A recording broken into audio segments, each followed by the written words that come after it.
दोस्तों, मैं शेखर श्रीवास्तव एक बार फिर से बहुत बहुत स्वागत करते हैं आपके अपने YouTube चैनल एग्जामनाथ पे।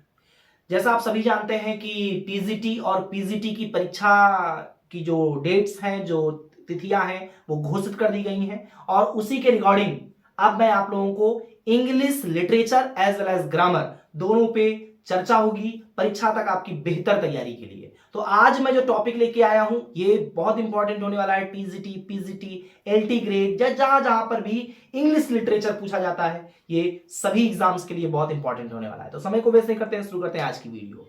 आज जो टॉपिक है वो है पीरियड्स ऑफ इंग्लिश लिटरेचर। जी हां, periods of English literature, periods of English literature. अब सबसे पहले ये जान लेते हैं कि इंग्लिश लिटरेचर की शुरुआत कब हुई, कैसे हुई, कहां से हुई, कब से कहा, सारी चीजें। तो भैया शुरुआत से from very beginning up to 450 इसको बोला जाता है डार्क एज। आज मैं एज की बात करने वाला हूं ना, तो ये कौन सा है? Periods of English literature. Up to मतलब बहुत शुरुआत से और 450 एडी तक क्या कहलाता है? ये आपका कहलाता है, एडी का मतलब होता है एन्नो डोमिनी, मतलब ईसा मसीह के जन्म से 450 साल बाद तक का जो पीरियड रहा है उस पीरियड को बोला गया है dark as.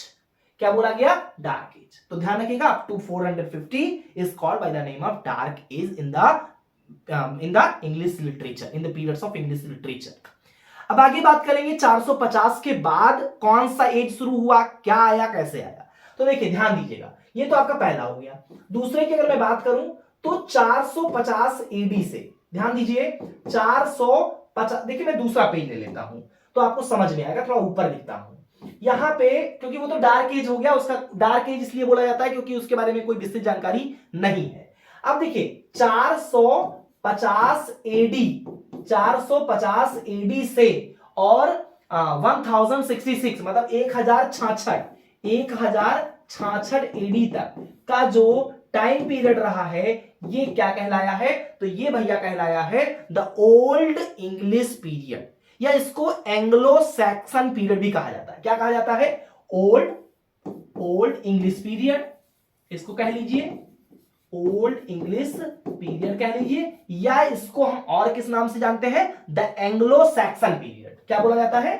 The Anglo Saxon, ठीक है, एंग्लो सैक्सन पीरियड भी इसको बोला जाता है। मतलब 450 एडी से 1066 एडी तक का period the old English period या द एंग्लो सैक्सन पीरियड कहलाता है। ध्यान से दूसरी बात, यहां पे अब 1066 तक की बात हो गई।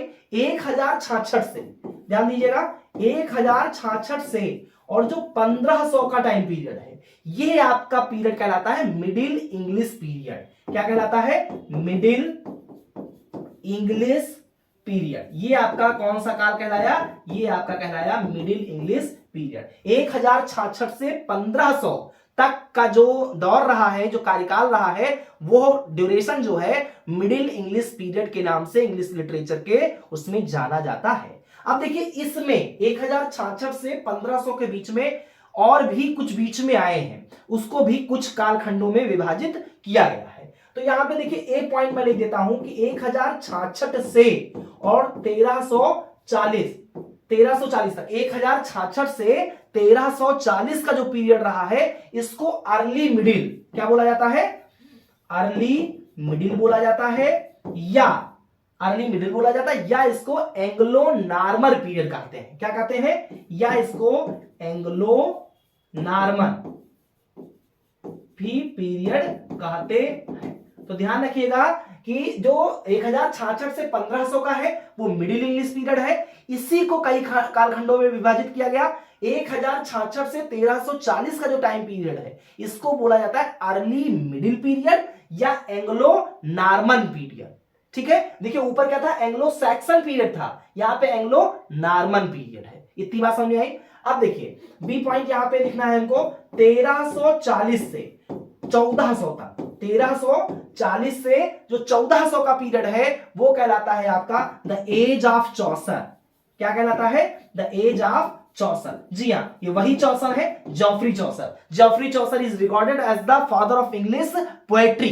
ये अंग्रेजी कविता के क्या होते हैं, इंग्लिश पोएट्री के क्या कहे जाते हैं, ये जनक माने जाते हैं, ये जनक है, पिता है, फादर ऑफ इंग्लिश पोएट्री है। तो वही जेफरी चौसर 1340 से जो 1400 का पीरियड रहा है, इसको द एज ऑफ चौसर का कहा जाता है। जेफरी चौसर पूरा नाम था। तीसरी बात, अब यहां पे 1400 तक का हो गया है, और 1400 से 1500 का जो कालखंड रहा है, इसको हम जानते हैं लेट मिडिल के नाम से। कौन सा पीरियड है भैया, ये है लेट मिडिल पीरियड। तो ध्यान रखिएगा, लेट मिडिल पीरियड क्या हो गया, मैं एक बार फिर से रिपीट कर देता हूं। देखिए, शुरुआत से 450 तक ये डार्क एज आपका है, 450 एडी से 1066 तक ये द ओल्ड इंग्लिश पीरियड, या इसको आप द एंग्लो सैक्सन पीरियड के नाम से जानते हैं। 1066 से जो 1500 का कालखंड है, इसको मिडिल इंग्लिश पीरियड बोलते हैं। इसको 3 भागों में विभाजित किया गया है। 1066 से 1340 का पीरियड अर्ली मिडिल पीरियड या एंग्लो नॉर्मन पीरियड कहलाया।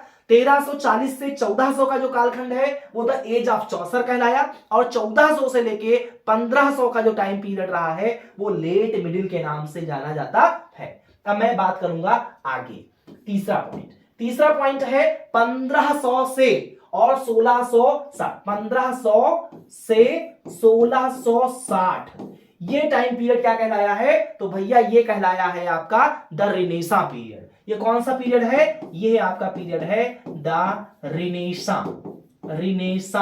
पीरियड। ठीक है, स्पेलिंग देख लीजिएगा, स्पेलिंग एकदम मैंने सही लिखी है। आप लोग स्पेलिंग पर विशेष ध्यान दिया करें, क्योंकि इससे भी संबंधित आपको 1 से 2 प्रश्न देखने को मिल जाते हैं। तो द रिनेसा पीरियड कहलाता है, या इसको और भी नाम से जानते हैं, और उसका नाम है अर्ली मॉडर्न पीरियड।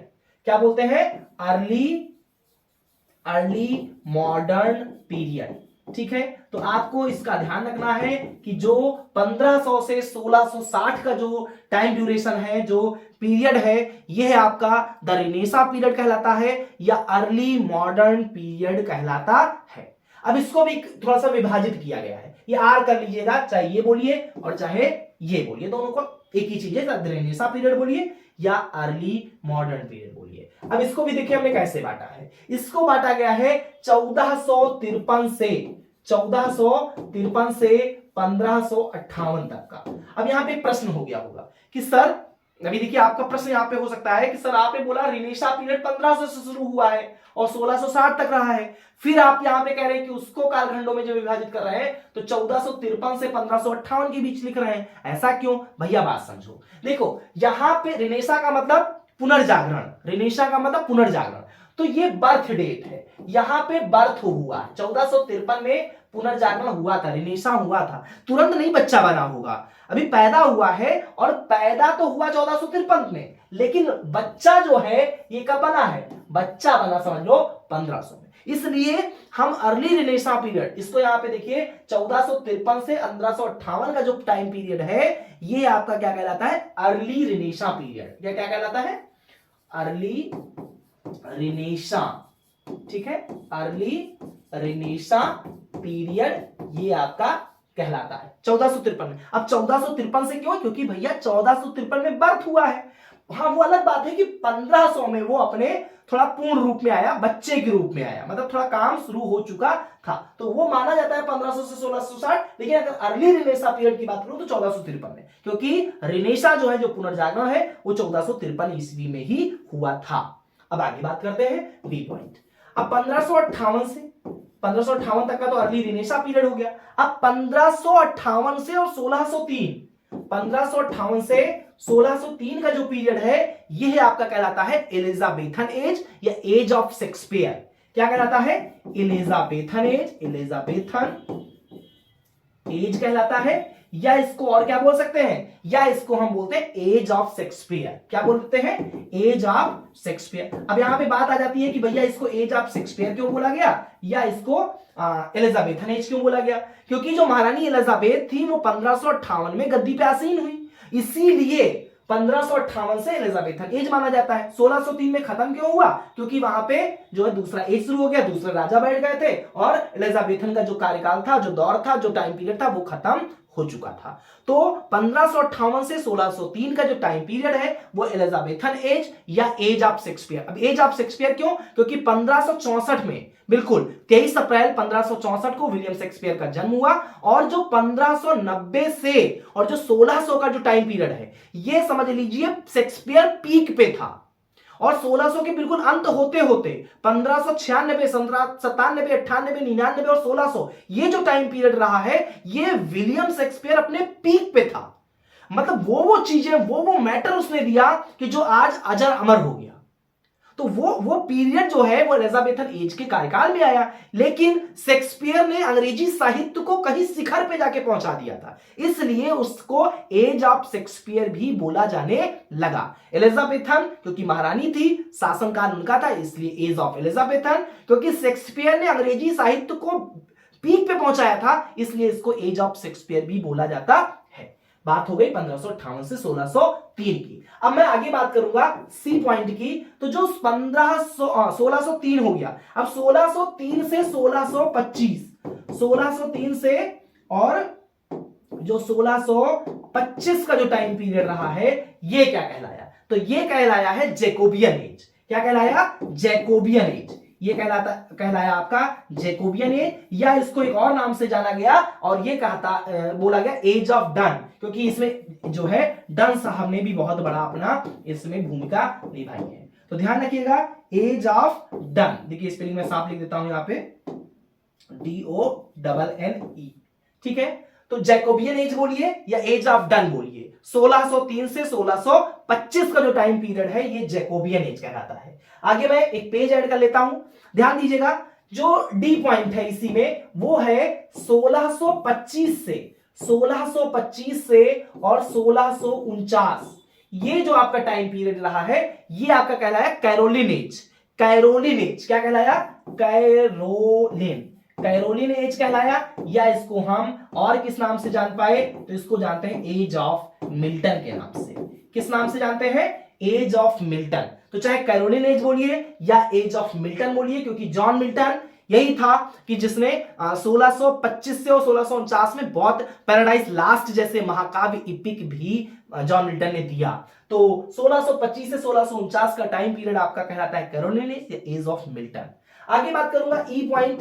ई पॉइंट क्या है भैया? 1649 से 1660 तक। देखिए 1649 से और जो 1660 का जो टाइम पीरियड रहा है, ये है आपका कहलाया कॉमनवेल्थ पीरियड। क्या कहलाया? कॉमनवेल्थ पीरियड कहलाया है। तो इसको ध्यान रखिएगा, कॉमनवेल्थ पीरियड कब से कब तक रहा? तो ये रहा है 1649 से 1660 तक।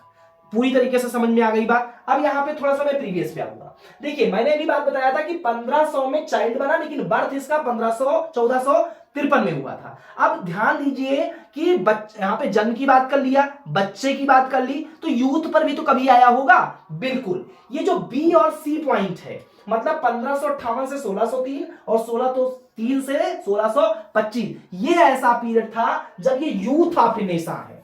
ये क्या है? Youth of renaissance. अब यूथ ऑफ रिनेसा इसको क्यों बोला गया भैया? क्योंकि इस समय जो पुनर्जागरण था वो अपनी जवानी पे था, अपने बिल्कुल यूथ पे था। 1453 में बर्थ हुआ, 1500 में बच्चा, लेकिन 1558 से और 1625 का जो टाइम पीरियड है, मतलब ये दो पीरियड, एलिजाबेथन एज और जैकोबियन एज, मतलब एज ऑफ शेक्सपियर और एज ऑफ डन, ये दो पीरियड जो है, ये इस समय रिनेसा अपने पीक पर था, अपने यूथ पर था, अपने फुल जवानी पर था। बात समझ में आ गई? आगे बात कर लेते हैं। अभी मैंने यहां पे एक पेज लिया था डी और ई। अब देखिए डी और ई, ध्यान दीजिएगा कि जो डी और ई पीरियड है, इसको अगर मैं बात करूं, अगर मैं ये कैलकुलेट कर लूं कि भैया 1625 से और 1660, तो आपने कहीं कहीं पे पढ़ा होगा पुराटन एज, PU। देखिए एक एज आपने पढ़ा होगा पुरिटन एज, सॉरी एक मिनट, यहां पे आपने पढ़ा होगा PURITAN, ये पुरिटन है। ये कहां से, ये कौन सा एज है भाई? तो भैया 1625 से 1660, मतलब अगर कैरोलिन एज और कॉमनवेल्थ पीरियड, इन दोनों को अगर मैं एक में कर दूं तो क्या है? तो मैं कह सकता हूं if we calculate Puritan age which include Caroline age as well as Commonwealth period from 1625 to 1660, मतलब 1625 से 1660 का जो टाइम पीरियड है, अगर हम दोनों को मिला दें इन दोनों एजेस को, तो इसको हम क्या बोल सकते हैं, इसको हम बोल सकते हैं पुरटन एज। बात इतनी समझ में आ रही है, ठीक है। और ये पीरियड जो पुरटन एज था ये डिक्लाइन पे था, रिनेसा अपने पतन की ओर था। तो इसको हम कह सकते हैं 1453 में बर्थ हुआ, 1500 में बच्चा, 1558 से और 1625 में अपने यूथ पे आया। लेकिन 1625 से और 1660 का जो टाइम पीरियड था उसमें रिनेसा धीरे धीरे अपना पतन की ओर जा रहा था। रिनेसा बहुत ज्यादा जो है फल फूल नहीं रहा था। लेकिन 1558 मतलब एज ऑफ शेक्सपियर और एज ऑफ डन, ये जो टाइम पीरियड रहा है इस पे रिनेसा अपने पूरे यूथ पर था। इतनी बात समझ में आ गई, ठीक। इसको अब पुरटन एज समझ में आ गया। दोनों को अगर आप ऐड कर देते हो, अभी मैंने क्या बोला, if we calculate Puritan age which include Caroline age as well as Commonwealth period from 1625 to 1660। Clear है? आगे मैं बात कर लेता हूं। देखिए आगे हमारा है neo classical period. Neo classical period, अब इसकी भी भैया बात कर लेते हैं। द नियो क्लासिकल पीरियड क्या था, ऊपर लिख देते हैं पहले, द नियो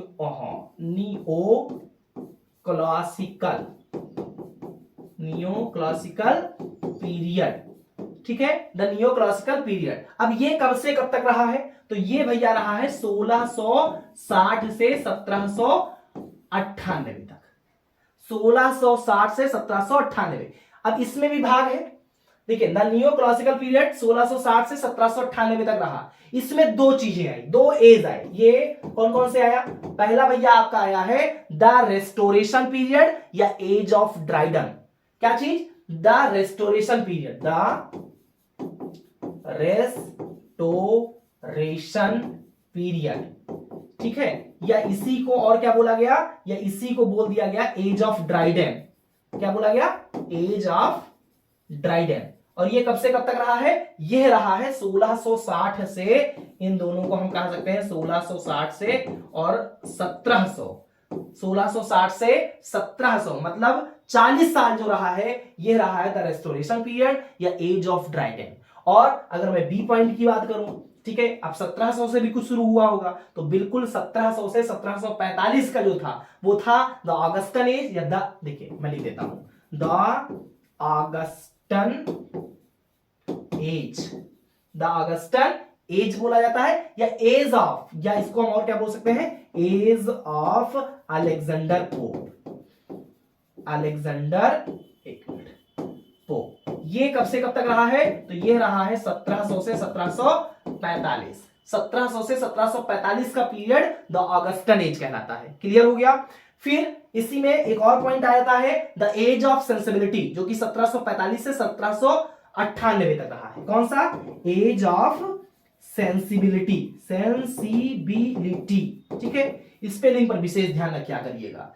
या इसको हम ट्रांजिशनल पीरियड भी कहते हैं। क्या कहलाता है ये, और ट्रांजिशनल पीरियड भी कहलाता है। कौन सा पीरियड, 1745 से 1798 में। इसको एक और नाम से जानते हैं, age of doctor Johnson, age of doctor Johnson, ठीक है। एज ऑफ डॉक्टर जॉनसन, कभी कभी ये प्रश्न आ जाता है कि इसको age of prose and reason भी कहा जाता है।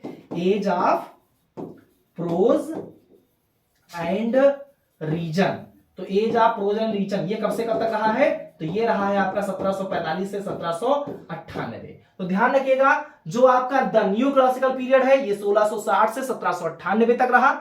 इसमें 3 कालखंड आए, द रेस्टोरेशन पीरियड जिसको हम एज ऑफ ड्राइडन के नाम से जानते हैं, जो कि 1660 से 1700 तक रहा।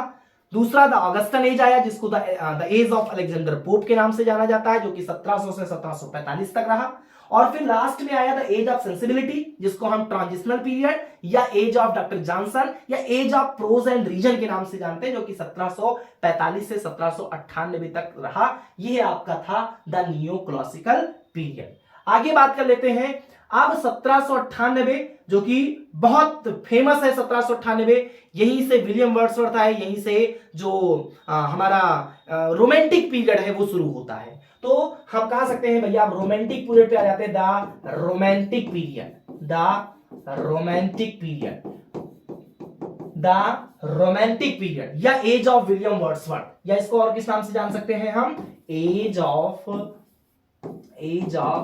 William Wordsworth, age of William Wordsworth. अब ये कब से कब तक रहा, तो भैया ये रहा है 1798। 1798 वही 1798 है जहां से लिरिकल बैलेट्स 1798 में ही पहली बार विलियम वर्ड्सवर्थ ने पब्लिश करवाया था। ठीक है, 1837 तक रहा है ये पीरियड। रोमांटिक पीरियड जो है, रोमांटिक पीरियड है वो 1798 से 1837 तक रहा, और इसमें विलियम वर्ड्सवर्थ के नाम से भी इसको हम इस एज को जानते हैं, क्योंकि विलियम वर्ड्सवर्थ ने इसमें बहुत महत्वपूर्ण भूमिका निभाई। तो इसको और कालखंडों में नहीं बांटते, 39 साल ये दो रोमांटिक पीरियड रहा। इसी में कीट्स आते हैं आपके, इसी में आपके पीवी शैली साहब आते हैं। ठीक है, आगे बात कर लेते हैं। आगे मैं बात करता हूं, छठा है द विक्टोरियन पीरियड। कौन सा, the Victorian period, the Victorian period. अब विक्टोरियन पीरियड कब से कब तक रहा, तो ये रहा है आपका 1837 से और 1901 तक। 1837 से 1901 का जो टाइम पीरियड है ये विक्टोरियन पीरियड कहलाता है। इसको आप एज ऑफ एल टेनिसन के नाम से भी हम इसको जानते हैं। अल्फ्रेड लॉर्ड टेनिसन के नाम से भी इस एज को जाना जाता है, जो कि वही सेम 1837 से 1901 तक का ही है। इसको भी दो कालखंडों में विभाजित कर लिया गया है। पहला बोला गया the pre Raphaelites, the pre Raphaelites. ठीक है, द प्री रेफेलाइट्स पीरियड, जो कि 1848 से 1860 तक माना जाता है। कब से, 1848 से 1860। और एक था एस्थेटिज्म,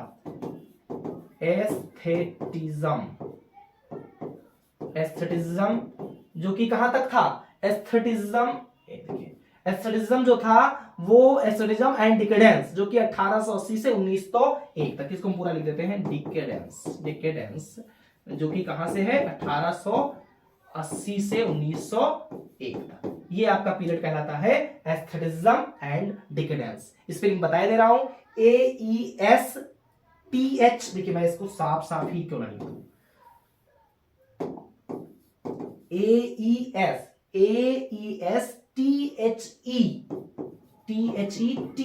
THETICISM, एस्थेटिज्म एंड डिकेडेंस, जो कि 1880 से 1901 तक का। तो ये था आपका द विक्टोरियन पीरियड, जिसको एज ऑफ एल टेनिसन के नाम से जानते हैं। अगला जो हमारा कालखंड आया वो आया सातवां, द मॉडर्न पीरियड। जी हां, मॉडर्न पीरियड आ गया, द मॉडर्न पीरियड। अब ये मॉडर्न पीरियड कब से कब तक रहा, कब से कब तक माना जाता है, तो मॉडर्न पीरियड आपका रहता है 1901 से 1945 तक। 1901 से 1945 का जो कालखंड है ये आपका क्या कहलाता है, ये आपका कहलाता है द मॉडर्न पीरियड। इसमें दो पीरियड आए हैं, इसमें भी दो आए हैं, ए और डी। पहला आया है द एडवर्डियन पीरियड, देखिए लिख देता हूं, द एडवर्डियन पीरियड, जो कि कब से कब तक रहा, जो कि रहा है 1901 से 1910 तक। 1901 से 1910 तक का जो टाइम पीरियड रहा है ये बोला जाता है द एडवर्डियन पीरियड। और जो दूसरा इसमें पीरियड आया है वो आया है द एज ऑफ जियोर्जियन, GEO, देखिए GEORGIAN, ठीक है, GEORGIAN, जियोर्जियन पीरियड। ठीक है, अब इसका पीरियड कब से कब तक रहा, तो ये रहा है 1910 से 1936 तक। 1910 से 1936 तक, ये आपका समझ में आ गया। और लास्ट में आपका आता है the post modern period, the post modern period. और ये कब से कब तक रहा है, द पोस्ट मॉडर्न पीरियड, तो ये आपका रहा है 1945 तक से और आज तक जो है ये क्या है, ये है आपका है द पोस्ट मॉडर्न पीरियड। तो उम्मीद करता हूं ये था आज का पीरियड्स ऑफ इंग्लिश लिटरेचर। पूरी तरीके से समझाने का प्रयास किया हूं। वीडियो अच्छी लगी होगी तो वीडियो को लाइक करिएगा, सब्सक्राइब करिएगा और ज्यादा से ज्यादा शेयर कीजिएगा। धन्यवाद।